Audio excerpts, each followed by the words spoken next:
où on essaye de comprendre ce qui nous est tombé dessus. Depuis 2004, il y a eu un nouveau protocole et depuis, tranquillement, tout le monde essaye de s'en sortir plus ou moins. Il y a une nouvelle chose qui est apparue en 2006 qui sont les contrôles. En 2006, on a essayé de comprendre ce qui était visé par ces contrôles.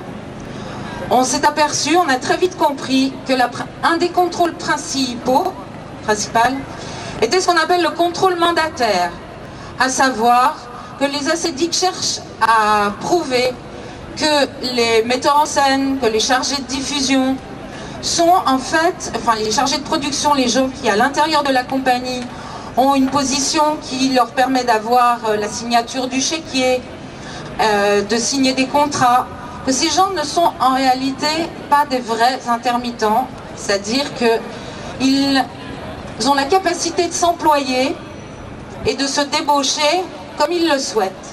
Donc les ascédiques considèrent qu'ils n'ont du coup pas droit aux allocations. Donc rapidement, les compagnies et les lieux ont besoin de financement, c'est certain. Et dans ces compagnies et dans ces lieux, il y a des travailleurs de tout métier qui ont eux-mêmes besoin de vivre. L'intermittence a été mise à mal depuis 2003 et 2006, et nous avons vu beaucoup d'amis changer de métier et perdre leurs droits. Personne n'a perdu de vue les luttes menées pour ces droits. Beaucoup d'entre nous savent qu'il faudrait même les reprendre, ces luttes, pour reprendre ces droits. J'espère que ce sera ici un point de départ. Au cours de ces luttes, nos adversaires se sont révélés nombreux et particulièrement hargneux. Ainsi, la direction nationale de la CFDT, après avoir signé les accords indignes sur l'intermittence, sur le régime général, sur les retraites, a en plus porté plainte contre certains d'entre nous. Ludovic Prieur, qui anime HNS Info, et Michel Roger, metteur en scène de la compagnie Joli Môme, sont poursuivis par la CFDT pour l'occupation pacifique du siège de la CFDT en 2005. C'était important pour nous, les directeurs de l'action culturelle et des affaires culturelles des villes d'Île-de-France, d'être là aussi parce qu'on est tout autant concernés. Le désengagement de l'État, c'est moins d'argent pour la création, moins d'argent pour les lieux, pour les festivals, mais aussi de façon encore plus insidieuse. Il y a eu récemment, dans les 3 dernières années, la suppression des aides au fonctionnement des bibliothèques dans les villes. Et l'État aujourd'hui nous laisse seuls face à une immense responsabilité qui est l'organisation et le financement de tout ce qui est intervention artistique en direction des écoles, intervention qu'on fait avec vous.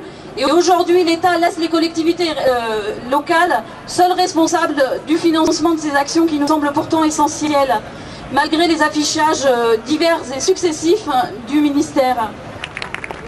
Bonjour à tous. Votre présence, c'est d'abord le signe d'une grande inquiétude, une inquiétude pour la création culturelle, une inquiétude pour la diffusion, une inquiétude pour l'économie de la culture, pour l'emploi culturel. Sachez que cette inquiétude et votre colère, elle est partagée par les collectivités territoriales, les communes, les départements, les régions. Je m'exprime devant vous au nom de l'Assemblée des départements de France et avec l'assentiment de son président, le président des Côtes-d'Armor, Claudie Le Breton. Dans le département dont je suis moi-même le président, en Seine-et-Marne, nous développons avec une grande détermination des politiques culturelles. Nous nous appuyons pour le faire sur la diversité des acteurs, sur les compagnies, sur les artistes, sur les professionnels de la culture. Et cet élan, il pourrait être remis en cause aujourd'hui par des restrictions budgétaires voulues par ce gouvernement.